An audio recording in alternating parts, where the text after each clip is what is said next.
겨울의 장례식장은 유난히 차가웠다. 창문마다 하얀 김이 맺히고 향냄새는 공기보다 무거웠다. 그날의 주인공은 꽃도 사람도 아니었다.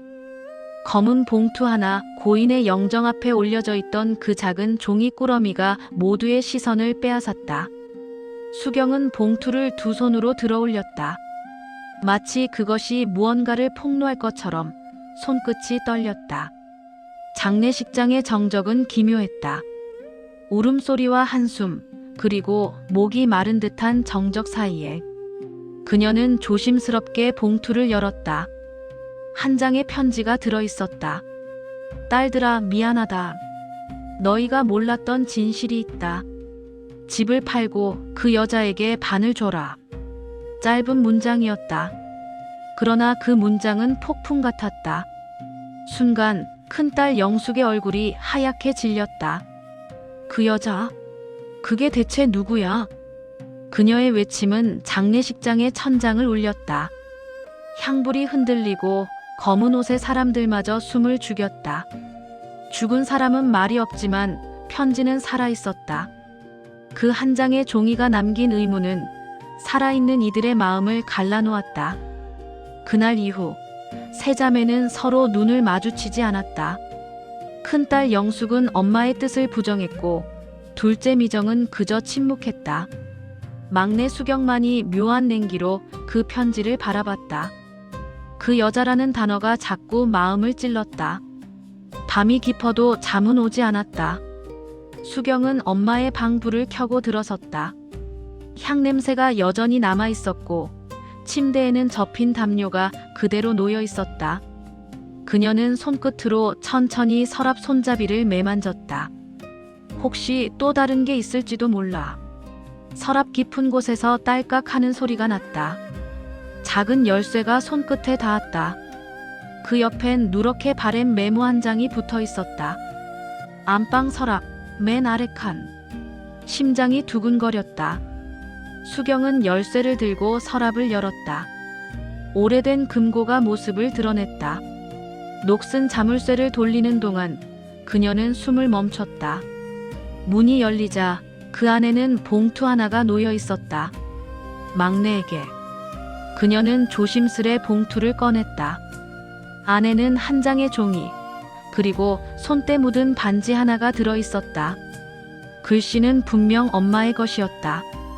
하지만 필체엔 떨림이 있었다. 사람들은 내가 미쳤다고 말하겠지. 하지만 진실은 언젠가 드러나게 되어 있다. 모든 일의 시작은 내 아버지 때문이다. 수경은 눈을 크게 떴다. 아버지 때문이라니. 머릿속이 새하얘졌다. 눈앞이 흔들리고 손끝에서 종이가 미끄러졌다. 편지가 바닥에 떨어지며 반지가 구르듯 울렸다. 그때 복도 끝에서 문이 삐걱 열리는 소리가 났다. 죄송하지만 상주분이시죠? 낯선 여자의 목소리였다.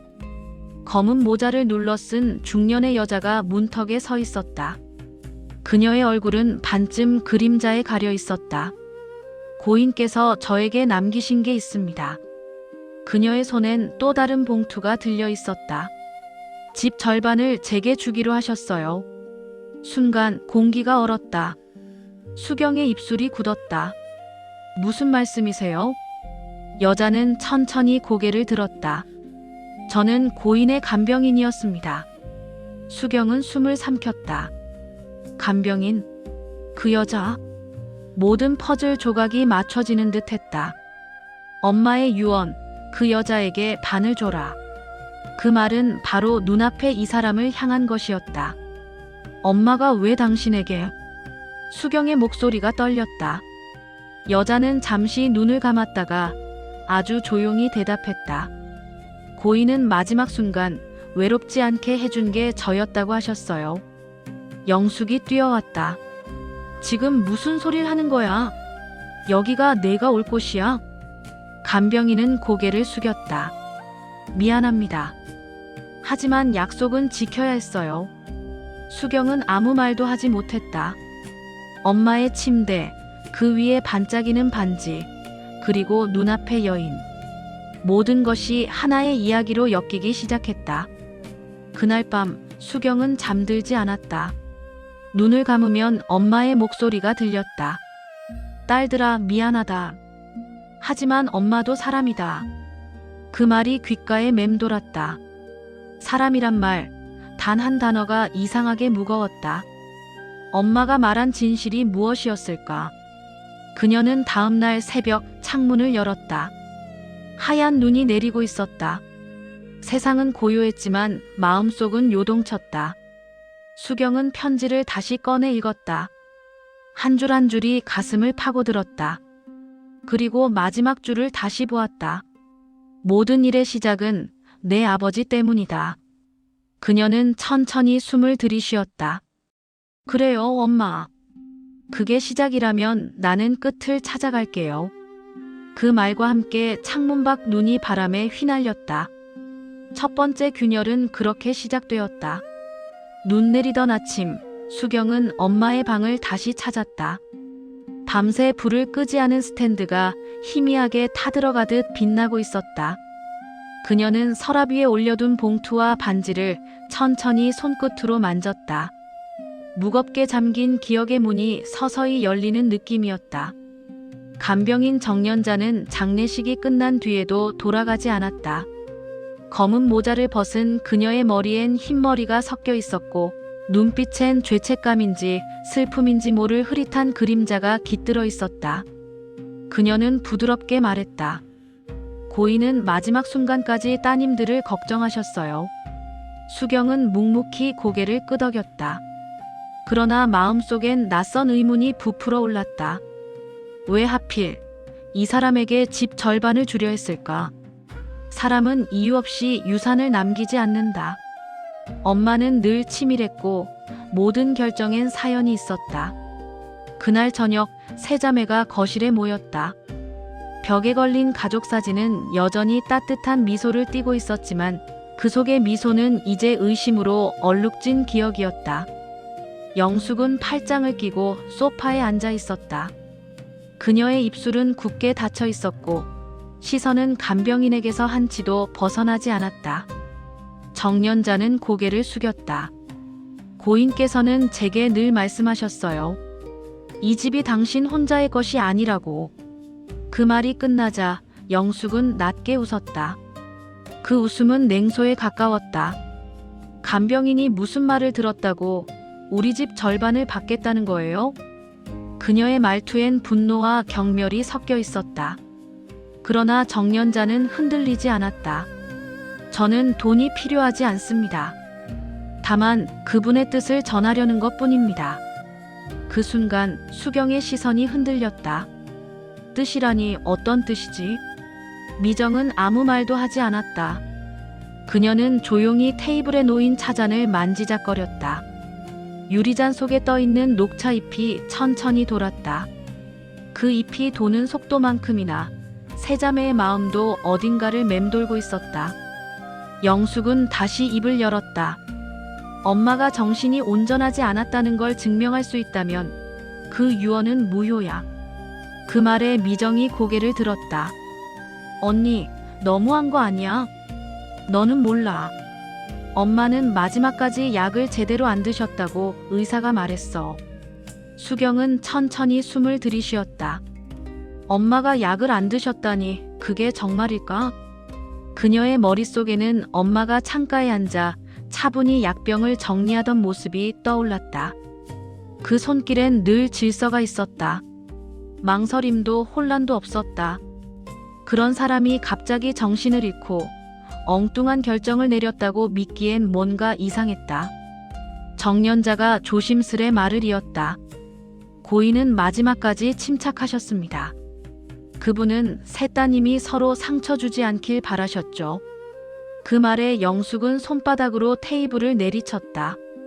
그럼 왜 그따위 유서를 남겼겠어요? 서로 싸우게 될 걸 몰랐다는 거예요? 목소리가 떨렸고 눈가에는 분노보다 더 복잡한 감정이 번졌다. 수경은 잠시 눈을 감았다. 언니의 분노 속에는 두려움이 섞여 있다. 사람은 진실보다 의심을 더 두려워한다. 의심은 마음의 균열을 만들어 결국 사랑까지도 무너뜨린다. 밤이 깊었다. 정연자는 조용히 자리에서 일어났다. 죄송하지만 이건 전해드려야 할 것 같아요. 그녀는 가방에서 오래된 수첩 하나를 꺼냈다. 표지는 낡았지만 모서리는 단정했다. 이건 고인이 매일 적으시던 일기예요. 저에 관한 기록이 있을 겁니다. 그녀가 떠나자 집안은 묘한 정막에 잠겼다. 세자매는 아무 말도 하지 않은 채 수첩을 바라보았다. 그 첫 장엔 단 하나의 문장만이 적혀 있었다. 오늘도 그 여자가 울었다. 세 사람은 동시에 숨을 삼켰다. 누가 울었다는 걸까? 그 여자라는 말이 가리키는 사람은 간병인인지 아니면 엄마 자신인지 알 수 없었다. 수경은 수첩을 천천히 넘겼다. 날짜는 장례식 한 달 전부터였다. 은호가 다시 찾아왔다. 그를 보며 마음이 흔들렸다. 이제는 말해야 할 때가 온 것 같다. 짧은 기록이었지만 단어 하나하나가 가슴을 찔렀다. 은호. 이름 하나가 방 안의 공기를 바꿨다. 그 이름이 낯설게 느껴졌다. 누구일까? 수경은 머릿속으로 기억을 더듬었다. 하지만 아무리 생각해도 은호라는 사람은 떠오르지 않았다. 그녀는 다시 일기를 넘겼다. 오늘은 그 여자에게 반지를 보여줬다. 그 반지가 내 죄를 증명할지도 모른다. 그러나 그 여자는 끝까지 내 편이었다. 수경은 손끝이 차가워졌다. 엄마의 일기 속 그 여자가 간병인을 뜻한다면 엄마와 그 사이에는 단순한 고용 이상의 신뢰가 있었던 것이다. 하지만 그 신뢰의 이유가 무엇인지는 여전히 알 수 없었다. 그녀는 조심스럽게 다음 장을 펼쳤다. 이 집의 절반은 빚을 갚기 위한 것이다. 누구에게든 상처를 남기지 않는 방법은 없다. 그 문장을 읽는 순간 수경은 깨달았다. 엄마가 남긴 것은 단순한 재산 분배가 아니라 자신의 죄를 덜어내려는 고백이었다. 그날 밤 수경은 서재에 앉아 한참을 생각했다. 창밖에는 눈이 그치고 대신 바람이 불기 시작했다. 그 바람 소리가 마치 엄마의 목소리처럼 들렸다. 너는 막내니까 진실을 찾아야 해. 그녀는 고개를 들었다. 눈빛이 변해 있었다. 의심은 더 이상 두려움이 아니었다. 이제는 답을 찾아야 하는 이유가 되었다. 진실은 언젠가 드러난다고 엄마는 마지막까지 믿었을 것이다. 수경은 결심했다. 내일 간병인을 다시 만나기로. 그녀는 알았다. 이제 시작일 뿐이라는 것을.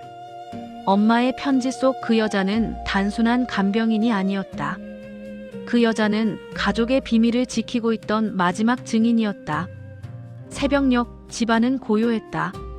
수경은 서재 책상 위에 엄마의 일기장을 펼쳐놓고 있었다. 밤새도록 읽은 문장들이 머릿속에서 맴돌았다. 은호가 다시 찾아왔다. 그를 보며 마음이 흔들렸다. 짧은 두 줄의 기록이었지만 그 속엔 설명할 수 없는 무게가 있었다. 은호라는 이름이 계속 마음을 두드렸다. 수경은 휴대폰을 꺼내 들었다. 김은호라는 이름을 검색창에 입력했다. 결과는 수십 개의 이름과 사진으로 흩어졌지만 그중 한 장의 사진에서 손끝이 멈췄다. 회색 정장을 입은 남자, 그의 눈빛은 어딘가 낯설면서도 익숙했다. 그의 얼굴엔 묘하게 엄마의 젊은 시절이 겹쳐 보였다. 그녀는 한참을 모니터를 바라보다가 천천히 숨을 들이쉬었다. 그 사람이 혹시... 하지만 믿을 수 없었다. 엄마가 평생 숨겨왔던 누군가가 정말 존재한다면 그건 가족의 뿌리를 흔드는 일일지도 몰랐다. 수경은 일기장에 남은 페이지를 다시 넘겼다. 그 애는 나를 닮았다. 그러나 나는 그 아이의 이름을 부를 자격이 없다. 그 문장에 이르자 손끝이 멈췄다. 잉크가 번진 자리마다 엄마의 눈물이 스며 있는 듯했다. 아침이 밝았다. 미정이 방문을 두드렸다. 수경아, 아직 안 잤어? 조금만 더. 짧은 대화였지만 그 말 속엔 서로가 모르는 무언가가 있었다. 미정은 문틈 사이로 들어오는 햇살 속에 서 있었다. 언니가 새벽에 나갔어. 그 말에 수경은 고개를 들었다. 언니가? 어디로? 아마 병원 쪽인 것 같아. 엄마가 입원해 있던 곳. 그녀는 말없이 코트를 집어들었다. 엄마의 흔적은 여전히 그 병원 어딘가에 남아있을 것 같았다. 병원 복도는 낮인데도 어둑했다. 긴 형광등 불빛 아래에서 간병인 정연자가 천천히 걸어오고 있었다. 수경은 그녀를 향해 다가가며 말했다. 우리 이야기 좀 해요. 정연자는 놀라지도 않았다. 그럴 줄 알았어요. 결국 오셨군요. 그녀의 목소리는 차분했지만 어딘가 체념이 배어 있었다. 그들은 병원 뒤편 작은 휴게실에 마주 앉았다. 수경은 일기장을 꺼내 정연자 앞에 펼쳤다. 여기에 써있던 은호라는 사람 누굽니까? 정연자의 눈동자가 잠시 흔들렸다. 그리고 아주 조용히 대답했다. 그분의 아드님입니다. 순간 공기가 멈췄다. 수경은 아무 말도 할 수 없었다. 엄마의 아들. 정연자는 고개를 끄덕였다. 그분은 오래전 결혼 전 한 아이를 낳으셨습니다. 하지만 당시 그 사실을 아시는 분은 아무도 없었죠. 수경의 머릿속이 하얗게 비었다. 그럼 그 남자 은호 씨는 우리와 피로 이어진 가족이죠. 막내의 나이와 크게 다르지 않아요. 정연자의 말이 이어질수록 세상의 균형이 무너지는 느낌이었다. 엄마가 평생 지켜온 침묵의 이유, 그 침묵 속에 담긴 무게가 이제야 느껴졌다. 수경은 떨리는 목소리로 물었다. 왜 지금까지 아무도 말하지 않았죠? 정연자는 눈을 감았다. 그분은 두려워하셨어요. 남편이 그 사실을 알게 되면 당신들까지 위험해질까봐. 그녀의 말끝에는 오래 묵은 한숨이 실려 있었다. 그럼 아버지는 그 사실을 몰랐던 건가요? 정연자는 고개를 저었다. 모르셨을 리 없죠. 다만 모르는 척 하셨을 뿐이에요. 그분은 당신 어머니를 용서하지 않았습니다. 하지만 세상은 남자의 분노를 죄라 부르지 않죠. 그 말이 가슴을 후벼 팠다. 엄마가 짊어졌던 죄는 어쩌면 사랑이었는지도 모른다. 사랑이 죄가 되어버린 세상 속에서 그녀는 오직 침묵으로 자신을 지켜냈을 것이다. 수경은 창밖을 바라봤다. 겨울 햇살이 눈 위에 비치며 반짝이고 있었다. 그 빛 속에서 엄마의 젊은 얼굴이 떠올랐다. 그 애는 나를 닮았다. 그 문장이 새삼 다르게 들렸다. 은호 씨는 지금 어디 있죠? 정연자는 잠시 망설였다. 당신 집 근처에서 회사를 운영하고 있습니다. 그분은 몇 번이나 고인을 찾아왔지만 항상 문 앞에서 발길을 돌렸어요. 어머니께서 직접 만나길 거부하셨거든요. 왜요? 그분은 자신이 가진 모든 게 그 아이의 것이 되어선 안 된다고 믿으셨죠. 당신들마저 그 사실을 알면 가족이 무너질 거라 생각하셨던 거예요. 수경은 한동안 아무 말도 하지 못했다. 그녀의 손끝이 차가워졌다. 엄마는 진실을 숨겼고 그 비밀이 우리를 갈라놓았다. 병원을 나오는 길, 수경은 하늘을 올려다봤다. 구름 사이로 햇살이 번져나왔다. 그 빛이 눈처럼 부서졌다. 그녀는 중얼거렸다. 은호 씨, 당신이 누구든 나는 알아야 해요. 엄마가 남긴 진실의 마지막 조각을. 집으로 돌아온 그녀는 거실 한가운데 앉았다. 벽에는 여전히 가족 사진이 걸려 있었다. 그 속의 웃음은 평화로웠지만 이제는 거지처럼 보였다. 사진 아래 오래된 서랍 속에서 낯익은 봉투 하나가 눈에 띄었다. 김은호, 수신인 없음. 그 위엔 엄마의 필체로 적힌 작은 메모가 붙어 있었다. 보내지 못한 편지. 수경은 봉투를 열었다. 한 장의 편지와 함께 오래된 흑백 사진이 들어 있었다. 젊은 엄마와 아기. 사진 속 아기의 얼굴이 그녀를 향해 웃고 있었다. 그 웃음이 이상하게도 자신과 닮아 있었다. 편지엔 이렇게 적혀 있었다. 은호야, 너를 버린 게 아니라 지키려 했단다. 언젠가 내가 나를 찾아오면 미워해도 좋다. 그때는 진실을 말해줄게. 수경은 손으로 입을 가렸다. 눈물이 고였다. 엄마는 결국 사랑을 버려야 했던 여자였다. 그녀의 죄는 사랑이었고 그 사랑의 흔적이 바로 은호였다. 그녀는 천천히 속삭였다. 이제 알겠어요, 엄마. 당신이 왜 그 여자에게 반을 줘라고 했는지. 그건 죄를 갚기 위한 재산이 아니라 사랑을 대신 전하기 위한 용서였네요. 그녀는 편지를 가슴에 안았다. 눈물은 멈추지 않았지만 마음속 어딘가가 조금씩 녹고 있었다. 진실은 아팠지만 그 속에는 따뜻함이 있었다. 창밖에 다시 눈이 내렸다. 세상의 모든 거짓과 분노를 덮어버리려는 듯 고요하고 단정한 눈이었다. 수경은 그 하얀 세상을 바라보며 중얼거렸다. 이제 시작이에요, 엄마. 당신이 숨긴 진실, 내가 끝까지 밝혀낼게요. 그녀의 목소리는 조용했지만 단단했다. 그리고 그 순간 멀리서 전화벨이 울렸다. 휴대폰 화면에 떠오른 이름.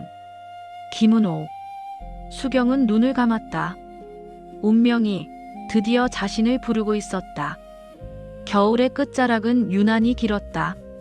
창밖 눈발은 잦아들었지만 마음속에 남은 하얀 적막은 쉽게 녹지 않았다. 전날 밤 낯선 이름이 전화화면에 떠오른 순간부터 수경의 시간은 다른 속도로 흘렀다. 그녀는 휴대폰을 조용히 뒤집어 가방에 넣고 천천히 어머니의 방으로 걸어 들어갔다. 방 안 공기는 여전히 양 냄새와 비누향이 섞여 있었고 침대 맡 협탁에는 반쯤 남은 수분 크림과 작은 유리병이 가지런히 놓여 있었다. 아무도 건드리지 않았는데도 모든 사물이 막 움직임을 멈춘 사람처럼 잠깐 전에 온기를 품고 있었다. 책상 위에 펼쳐둔 어머니의 일기장 옆으로 오래된 서류철 하나가 있었다. 병원 청구서, 검진 기록, 진단서, 그리고 한 번도 본 적이 없는 노란 봉투가 끼워져 있었다.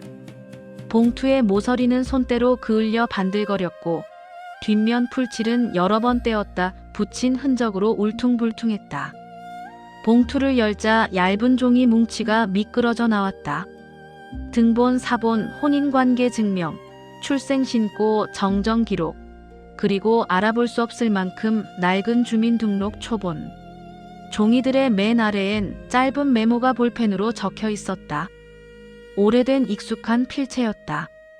어머니는 메모에서 언제부턴가 집안의 언어가 칼날처럼 변했다고 적어두고 있었다.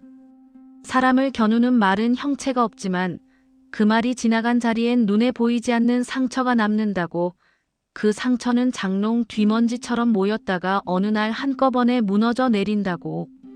서류의 날짜들이 줄을 잇듯 이어졌다. 오래전의 계절, 오래전의 주소, 오래전의 이름. 줄과 줄 사이에서 수경은 이상한 공백을 발견했다. 어느 해, 어느 달, 어느 날.